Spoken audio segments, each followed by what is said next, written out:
All right, let's dive right into this explainer and look at exactly why celebrating your post-Accutane clear skin with a new tattoo or piercing requires a serious lesson in cellular biology. Look, we've all been there, right? You've waited years to clear up severe acne, you finally finish your medication, and you want to mark that massive milestone with some beautiful new body art. Totally makes sense. But as we're going to see today, from a clinical perspective, rushing into the studio could actually be a permanent mistake. See, your skin might look completely healed on the outside, but beneath the surface, the clinical physics of your tissue, meaning its tensile strength and structural integrity, are fundamentally altered. Here's our roadmap for today. We're going to cover the cellular level, tattoo risks, piercing problems, the 12-month rule, and finally, studio safety and your FAQs. Starting with Section 1, the cellular level, disruption and biology. So Isotretinoin, we probably know it better by brand names like Accutane or Roaccutane, is a heavy-hitting systemic drug. It is incredibly effective at shrinking sebaceous glands to clear up cystic acne that just hasn't responded to anything else.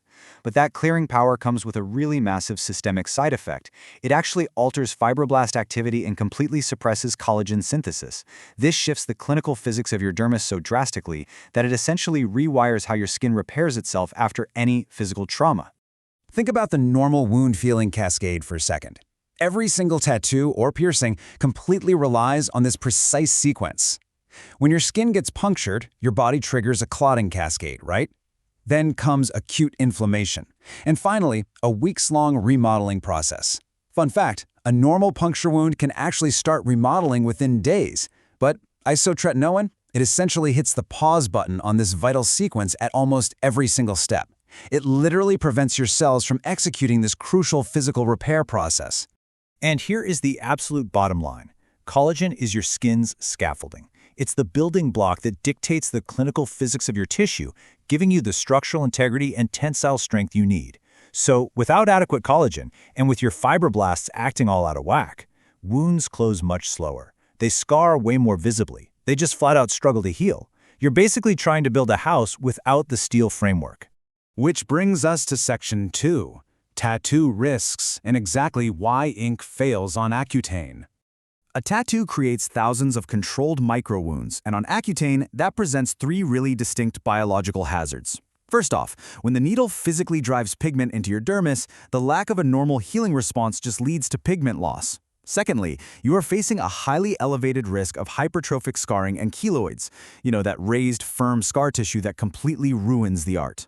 And third, photosensitivity. Isotretinoin actually changes the physics of how your skin reacts to UV light.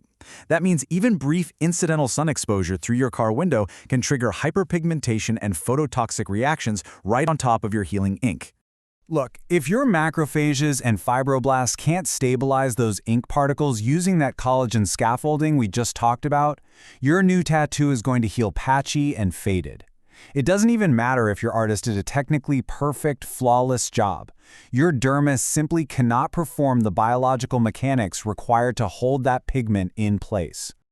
Moving right along to Section 3, piercing problems, a totally different set of risks. We have to remember that a tattoo is a broad, superficial wound. A piercing, on the other hand, is a full-thickness puncture. From a clinical physics standpoint, a piercing actually forces your body to build a delicate, load-bearing structural tunnel called a fistula entirely out of epithelial tissue and collagen, all while constantly interacting with a piece of metal, an implanted foreign body. And because isotretinoin halts that collagen production, piercings just cannot form that fistula tunnel efficiently. We're talking about piercings remaining chronically inflamed for months. You might see the development of pyogenic granuloma bumps. And honestly, perhaps most alarmingly, because the drug causes extreme skin dryness and fragility, the physical tissue itself is way more likely to just tear during the piercing process, or even from minor friction while you're trying to heal. All right, Section 4, the 12-month rule. Let's look at the actual data and timelines. So, dermatologic surgery guidelines dictate a strict minimum wait time of 6 months after your absolute last dose of isotretinoin for any of these procedures. But the industry standard, which is fully backed by medical guidelines, is a full 12-month wait across the board for all body art. Tattoos, piercings, even laser touch-ups. Your body genuinely needs that entire year for your collagen metabolism to completely reset and normalize. I love this quote from Patrick, who is a materials science and body jewelry expert with 25 years of experience. He sums it up perfectly. He says, "Your emotional desire to celebrate clear skin cannot override your cellular reality. The biology does not care about the symbolism. You literally cannot speed up your body's collagen turnover timeline, no matter how good your aftercare routine is."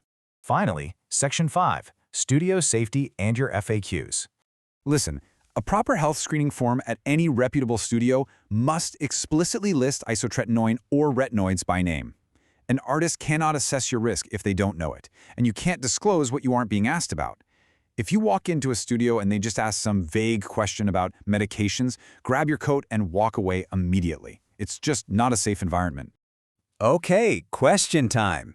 It is incredibly common to wonder if taking a tiny 10 to 20 milligram dose of Accutane gives you a free pass to get pierced or tattooed. The desire to just get it done is so completely understandable. But the hard answer here is no. While the risk might be dose-dependent, it is absolutely not dose-eliminated. Any amount of the systemic drug suppresses the collagen turnover that you desperately need to heal safely. The exact same 6 to 12-month waiting period applies regardless of how small your daily pill is. Next question, what about topical tretinoin? Do face creams like Retin-A carry the same heavy restrictions as the oral pills? Well, good news here. The risk profiles are entirely different. Oral medication suppresses collagen system-wide. Across your entire body, topical tretinoin, on the other hand, just acts locally. That means you really only need to stop applying the cream to the specific site of the procedure about 2 weeks beforehand just to reduce skin fragility. Then, wait until the tattoo or piercing is fully healed to resume using it. You definitely do not need a 12-month wait for topicals. Now, what if you're watching this explainer right now and thinking, uh-oh, I already got a tattoo or piercing while on the medication, or maybe right after stopping? First off, take a deep breath. You're going to want to keep a close eye out and actively monitor your healing for these 4 specific warning signs: delayed closure of the wound, any raised scar tissue, patchy pigment loss, and persistent irritation bumps. If any of those pop up, absolutely consult the dermatologist. Please, do not try to fix a patchy tattoo with a touch-up or re-pierce a problematic spot without medical guidance. You could very easily just compound the scarring. So if there is literally one thing you take away from this entire explainer today, it's this number, 12. 12 months. Isotretinoin really is a modern medical miracle for sure, but it bends the clinical physics of your skin right to its breaking point. So ask yourself, are you willing to let impatience permanently scar your canvas, or will you let your biology finish its masterpiece first? The art will absolutely still be there a year from now. Thanks so much for joining me for this explainer. Stay curious and stay safe out there.